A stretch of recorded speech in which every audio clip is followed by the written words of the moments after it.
A loving wife, a silly voice, and a gun fired twice into the head of a man who never saw it coming. Was an accident or murder hidden behind a smile?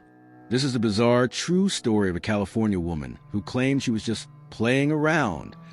But when the laughter stopped, a husband was dead, and her only defense was goofy. Stay with us, because what you are about to hear will twist your idea of love, control, and sanity itself. It started with a laugh, a voice mimicking Goofy, then Bugs Bunny, then Elmer Fudd. But what came next was 2 bullets to the head in the quiet suburbs of Orange County, California, behind neatly trimmed lawns and quiet cul-de-sacs.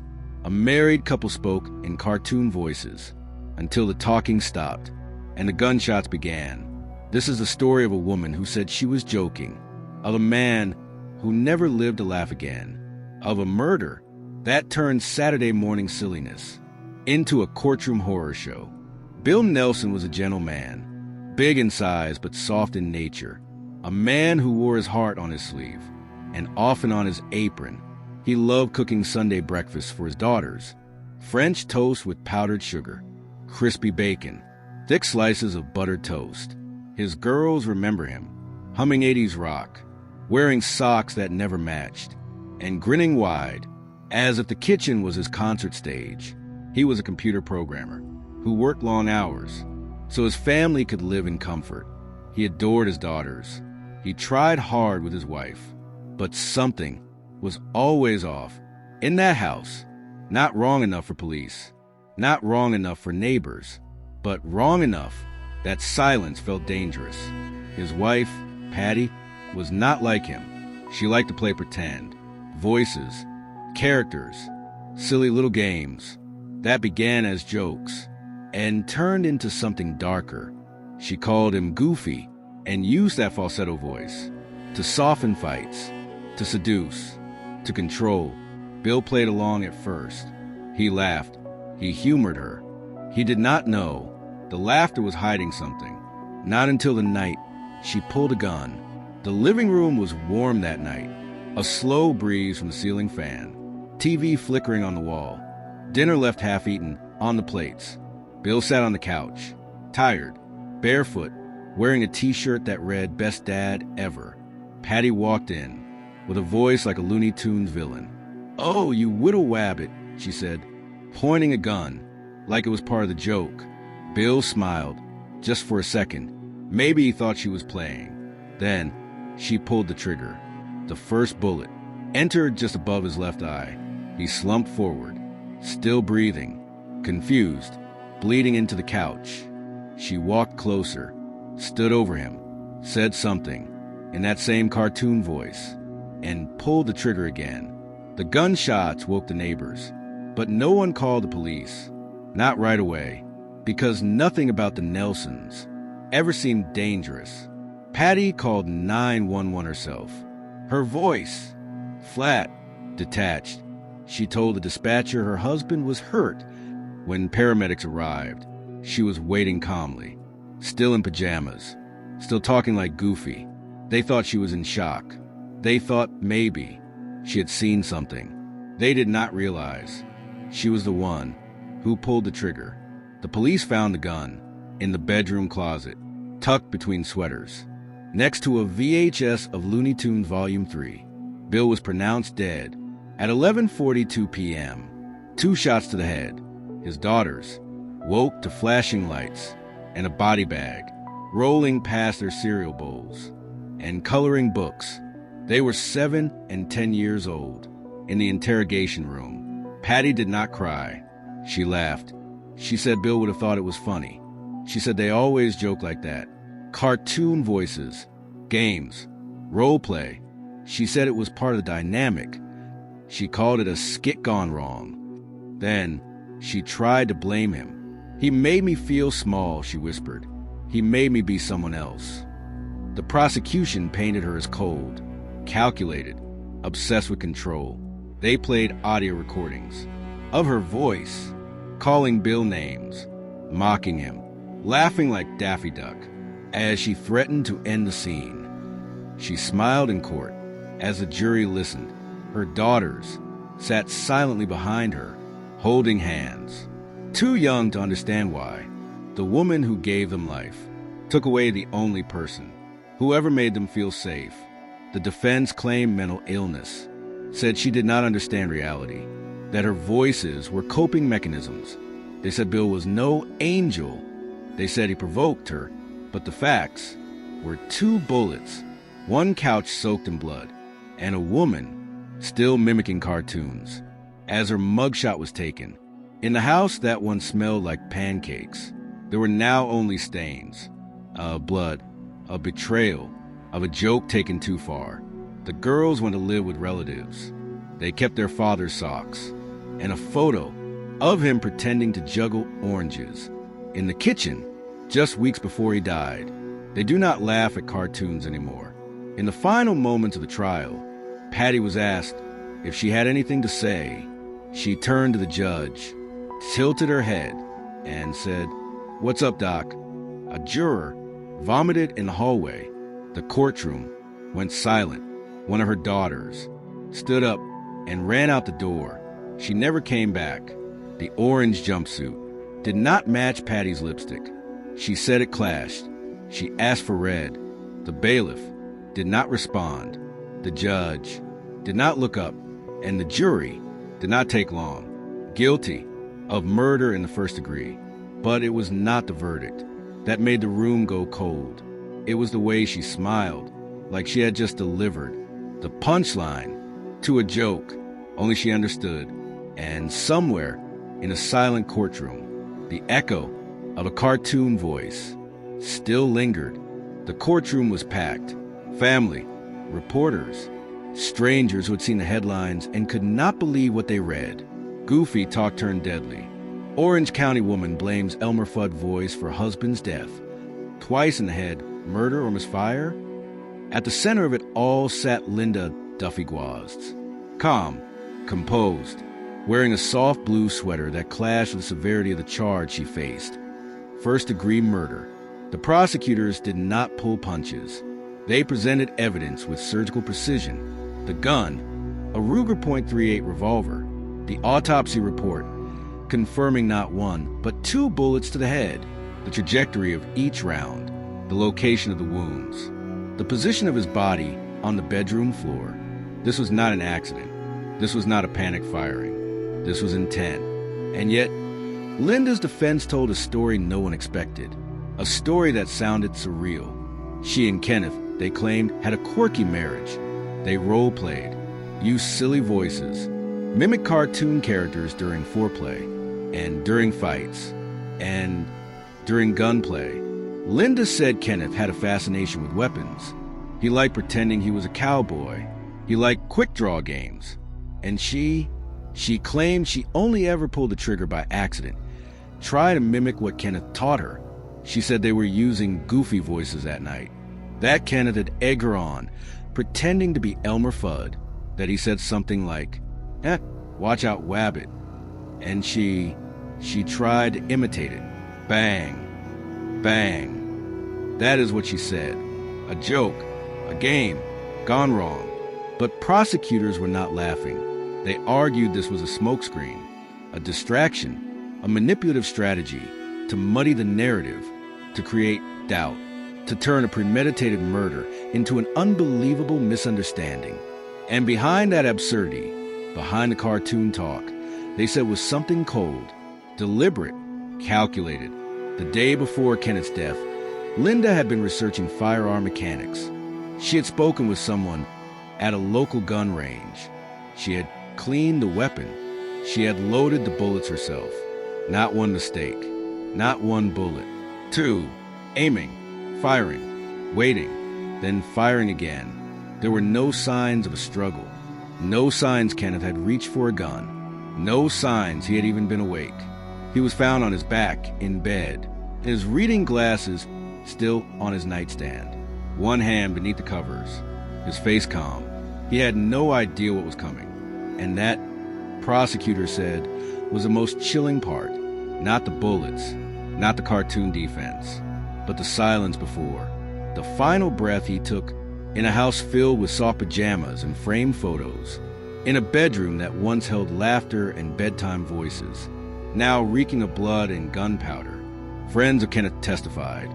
They called him loyal, easygoing, non-confrontational. He did not like violence. One said he would have never played with a loaded gun. Another recalled how Kenneth once took a BB gun from a neighbor's kid, simply because he was afraid someone could get hurt. He was cautious. He was calm. And most of all, he was tired. Kenneth had reportedly wanted a divorce. He had told a co-worker that Linda was not the same, that she got strange at night, that her moods shifted like California winds. There were whispers of mental instability, of delusions, of long-standing tensions that no amount of funny voices could cover up. Then came the journals, found hidden in a locked box beneath the guest room bed. Linda's handwriting, pages of stream-of-consciousness thoughts, some paranoid, some loving, some dark. One entry stood out. He does not respect me. He never has. I am invisible to him. One day, I will make him see me. The courtroom fell silent when that line was read aloud. Even Linda looked startled. Her attorney tried to object, said it was taken out of context, said Linda was working through feelings, not plotting murder. But the damage was done. This was not just about silly voices anymore. It was about resentment, neglect, and a woman who felt small and wanted to make a point. With a gun, her adult daughter testified, tearfully, described Linda as a caring mother, but also unstable after Dad left. She described nights when her mother talked to herself, nights filled with whine, rage, and laughter that did not sound right. Nights where Linda stood outside Kenneth's window, just watching, not moving. Kenneth had once said, "I think she is rehearsing something." Now they all knew what it was, and yet there was no clear motive that fit into neat boxes, no jealousy over a new lover, no will, no insurance policy, just a marriage that had rotted in silence. Two people living under one roof, but breathing in different realities, and one of them stopped breathing. The defense called one final witness, a clinical psychologist. He described Linda as mentally fragmented, living in delusional patterns, caught in the role play of an imaginary world. He said the line between fantasy and intent had blurred. She did not kill out of hatred, he said. She killed out of a disassociated state. But jurors did not buy it. They stared at crime scene photos.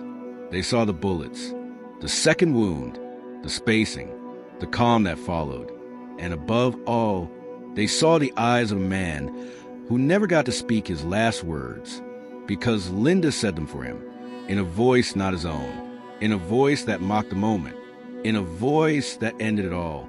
And now all that was left was a woman on trial, a voice that would not stop talking, a dead husband with no justice yet served, and a courtroom hanging on one final question. How much of this was a game and how much was murder? The jury rose. The verdict was close.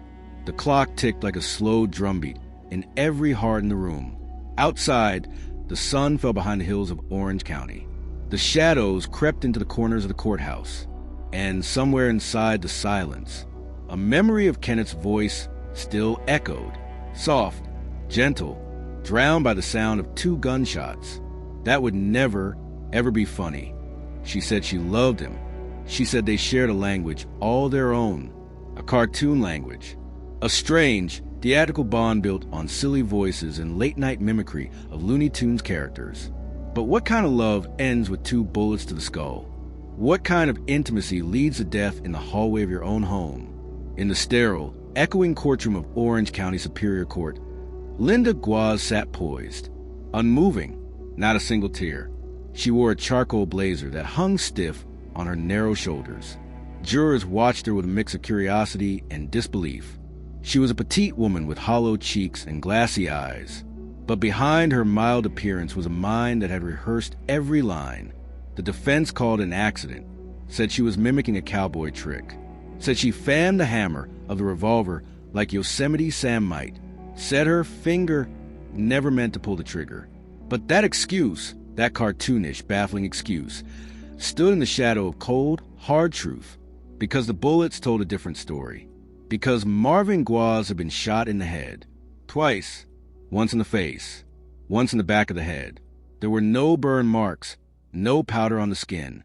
The medical examiner said he was not shot at close range. He did not see it coming. He was not part of the game. He was ambushed, murdered. The prosecutor's voice cracked as he addressed the jury. This was no accident, he said. This was execution. Linda's eyes darted toward the gallery. She locked eyes with Marvin's sister, then looked away, coldly, quickly. Witnesses had described Marvin as a peacekeeper, a man who shrank away from conflict. He avoided fights, even when pushed. He was private, almost a fault. He never reported abuse, never raised a hand, but he had told one friend something strange, that Linda was not who she appeared to be, that she could flip like a switch. She would laugh like Goofy one minute, then scream threats the next. He once told a co-worker he had begun sleeping with one eye open, just in case, but he never believed she would pull the trigger. He never thought their cartoon world would become lethal.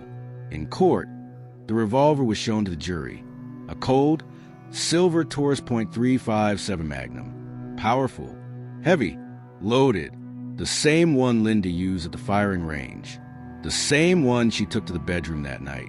Ballistics proved it. The hammer had been cocked manually. It required conscious effort. This was not a twitch of the finger. This was intent. And then came the 911 call. The jury listened. The room went still. Linda's voice was shrill and emotionless. My husband is bleeding. He is not breathing. The operator asked if she shot him. Linda paused, then said yes. But not why, not how, not with regret. The call ended with a single, hollow plea. I think I made a mistake. But mistakes do not have entry wounds to the face and exit wounds through the skull. Mistakes do not leave a man lying on his back in the hallway, his eyes open, his mouth frozen. Mistakes do not hold a hammer down and fan the trigger twice. Back to back. Deliberate. Calculated. Linda's story began to unravel further when detectives searched the house. They found evidence of prior threats. Handwritten notes in Marvin's wallet. Lists of financial accounts, passwords, and one chilling line. If anything happens to me, a neighbor testified that just weeks before the murder, she heard Linda shouting threats late at night. Threats like, I could kill you in your sleep. Like, no one would know. No one thought much of it then, until Marvin was carried out on a stretcher, already cold. The prosecution painted a portrait not of a grieving wife, but a woman obsessed with control, a woman who felt the world owed her something. She had financial stress. She had growing paranoia. She told a friend she thought Marvin was planning to leave her. She feared the embarrassment, the loss of status, the loss of identity. So she chose to end her way, with a gun, with bullets, with silence. The courtroom saw no tears from Linda during testimony, only when the verdict came in. Guilty, first-degree murder. The sentence, 50 years to life. But even then, Linda insisted it was not murder. She insisted she did not mean to do it, that it was part of their game, that it was just like in cartoons. But no cartoon ends with real blood on the carpet. No animated skit leaves a family shattered, leaves a sister without a brother, leaves a mother without a son, leaves a man 6 feet under while his wife blames Elmer Fudd. Outside the courtroom, reporters crowded around Marvin's family. His sister held a photograph of him smiling in the garden. She said he loved life, he loved her, he trusted her. She paused, choking back tears, and she ended him like a joke. A final joke that no one laughed at. A punchline delivered in lead. A marriage that ended with the sound of gunfire, not Goofy's laugh. And behind prison bars, Linda still told her story, still clung to her cartoon, still claimed it was all just a mistake, just a performance, just part of the game. But the bloodstains in the hallway never washed out. And the truth? It never needed a funny voice to be heard, because it screamed, in silence, in recoil, in the stunned eyes of a dying man who never believed it would go that far. Not with her, not in their home, Not in a world that once felt safe. Not in a language of goofy talk. But it did. And in that moment, everything broke, and the mask came off, and Marvin never got back up. The trial was over, but the shock remained. The courtroom emptied slowly. As Marvin's sister walked past the defense table, Linda did not look up, not once.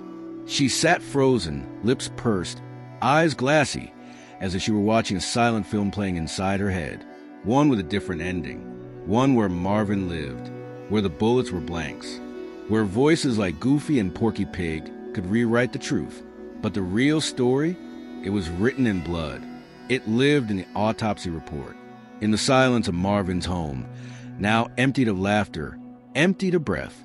Investigators would later release a chilling timeline, a marriage marked by quiet control, a woman who isolated her husband from friends and family, who controlled finances, phone calls, passwords, who rehearsed anger behind closed doors. Neighbors had seen flashes, the slamming doors, the screaming matches, but no one called the police.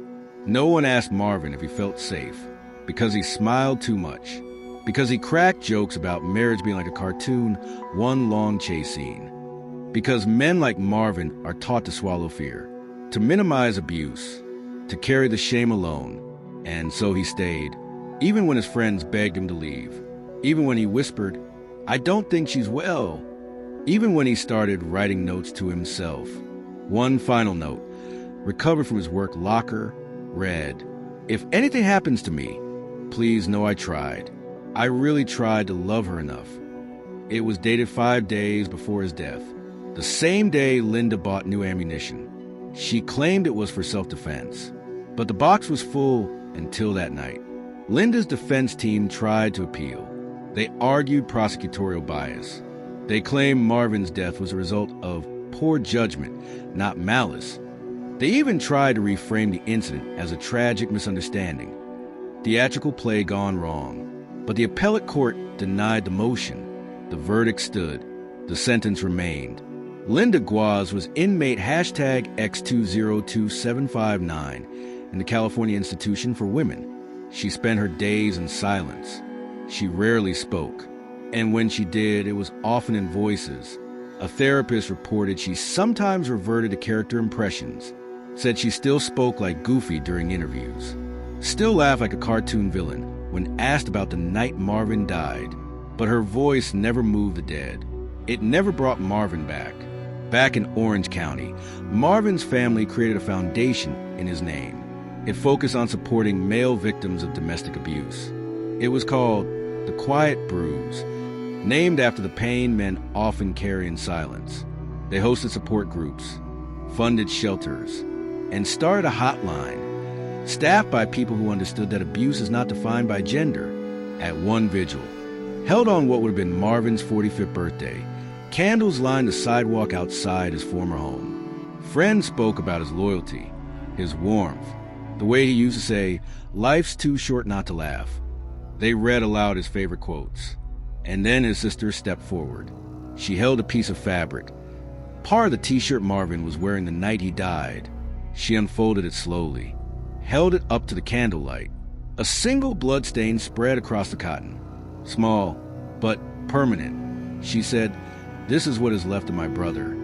She said, "People asked me if I thought he saw it coming." She paused, then whispered, "I think he hoped love would be stronger than fear." And that is where Marvin's story haunts the loudest, because he did everything victims are told to do. He kept records. He confided in a few trusted people. He tried to de-escalate. He tried to protect her, even when she was the threat, even when the lines blurred between love and terror, even when the jokes stopped being funny. And in the end, the justice system delivered a sentence, but not healing, not closure, because justice does not hug you back. It does not fill the empty seat at dinner. It does not laugh at your jokes or hold your hand in the dark. It cannot replace a brother, a son, a friend. It cannot unpull a trigger. Marvin Gwozdz died in a hallway where love should have lived, where safety should have been sacred.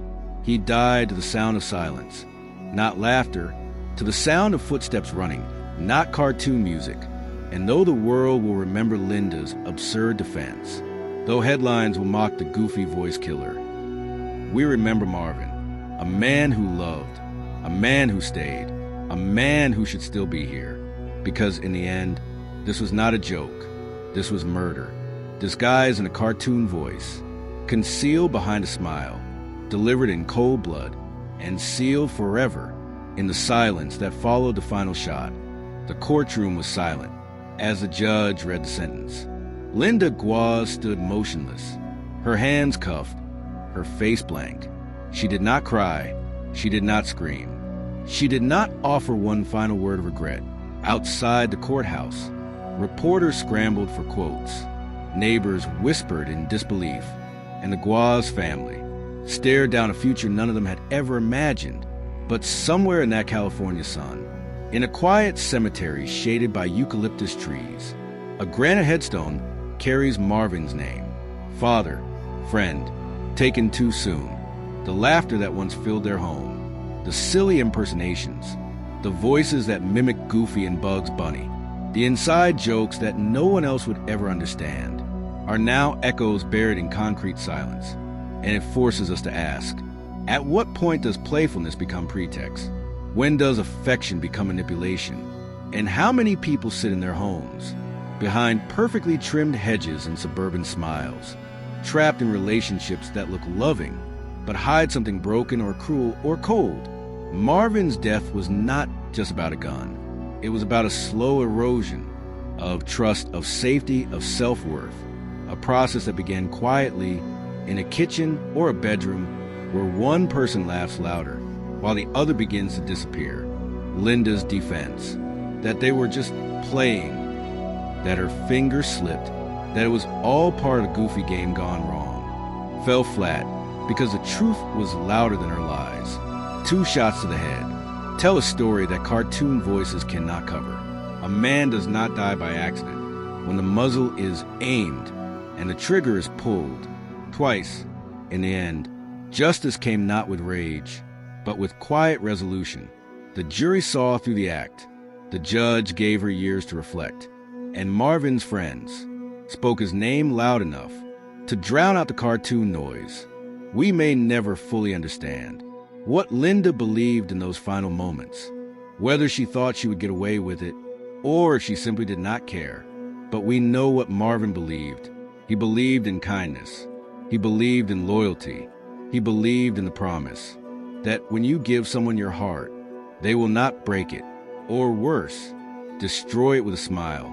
And so the story ends, not with a gavel, but with a question. How many more Marvins will there be before we start listening to the quiet warnings? Behind the laughter,